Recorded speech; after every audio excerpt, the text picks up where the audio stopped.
Et il y avait une personne notamment qui m'avait énormément inspirée. C'est une personne qui a vécu des choses extrêmement dures dans sa vie et qui a toujours voulu justement faire passer ses désirs avant tout. Encore une fois, dans la limite des valeurs morales, et courtiser sa compagne de l'époque. Et la petite fille que j'étais avait trouvé ça vraiment très très inspirant. Je l'avais rencontrée au travail et elle lui avait plu. Et ce qu'il avait fait, c'est que petit à petit, il avait essayé d'apprendre à la connaître, bon, toujours en la respectant, hein, bien sûr.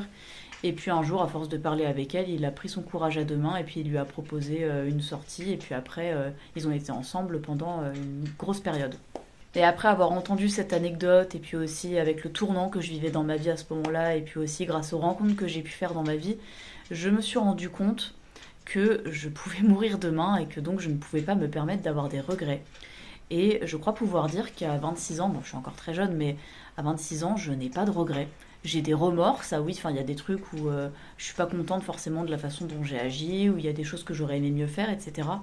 Mais franchement, je crois pas avoir de regrets, hein. Ma personne est évidemment en pleine construction et j'ai pas fait le quart de ce que je voulais faire dans ma vie. Il y a plein de trucs que je veux faire et j'ai tendance à être angoissée justement à cause de mes traumas parce que j'ai l'impression que j'ai très peu de temps à passer sur cette terre et qu'il faut que je me dépêche. Alors je soigne ça, hein, je prends soin de moi par rapport à ça.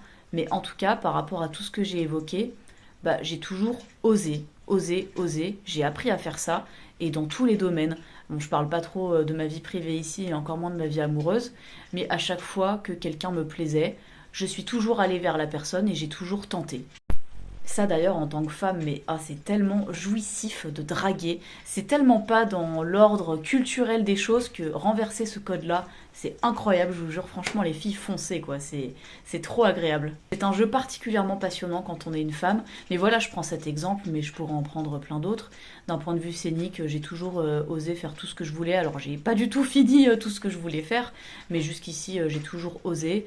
Pareil pour mes études, j'ai toujours osé voilà, faire ce que je voulais faire. Enfin, je pourrais prendre vraiment plein de domaines. Dès que j'avais envie d'aller vers quelqu'un, je l'ai fait. Ça ne veut pas dire que ça a été simple, mais je l'ai fait.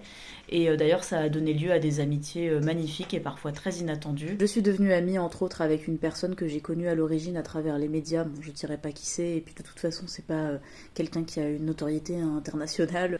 Je suis devenue amie aussi avec certains de mes profs. Enfin, j'ai des amis de tous les âges, et il n'y a rien de glauque dans ce que je décris, hein. Et j'ai commencé à nouer ces relations dépourvues d'ambiguïté quand j'étais grande. Mais voilà, enfin, tout ça pour dire que depuis mon enfance, je me dis, même si ça me fait peur, il faut absolument que j'ose le faire, sinon je vais regretter. La vie est trop courte pour avoir des regrets, et tant pis si ça se passe mal, tant pis si je me ridiculise, tant pis s'il se passe, peu importe ce qui se passe justement, j'aurais tenté et j'aurais pas de regrets.